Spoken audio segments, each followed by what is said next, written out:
Adding roofs. Let's add a roof to complete the design. Go to the roof level.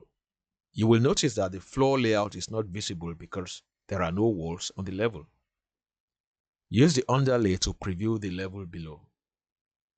Underlays are helpful when you need to understand the relationship of components at different levels for coordination and construction.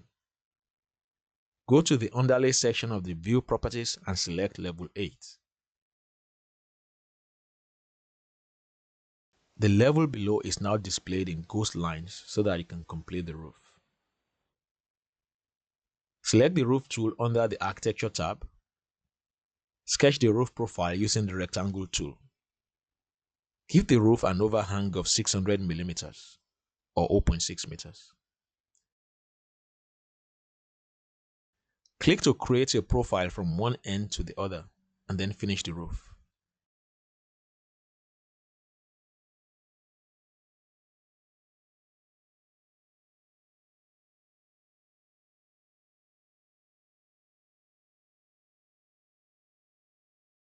You can swivel the view to preview the roof.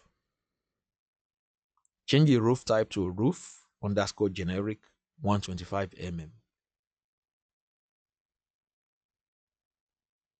Let's change the roof design to a gable and then to a flat roof. Select the roof and edit its footprints.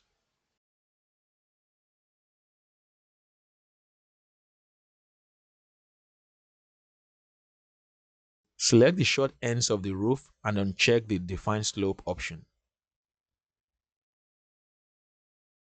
Notice the slope icon is now gone from the short ends. Finish the roof to preview the change.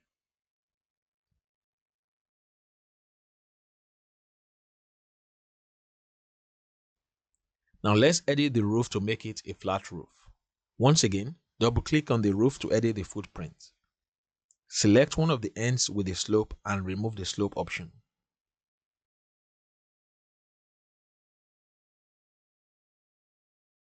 Now finish the roof. The roof is now flat with a single gradient.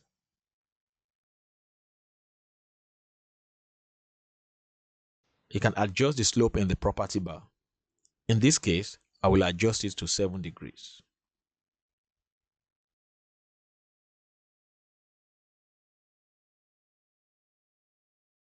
Now select all the walls and attach it to the roof.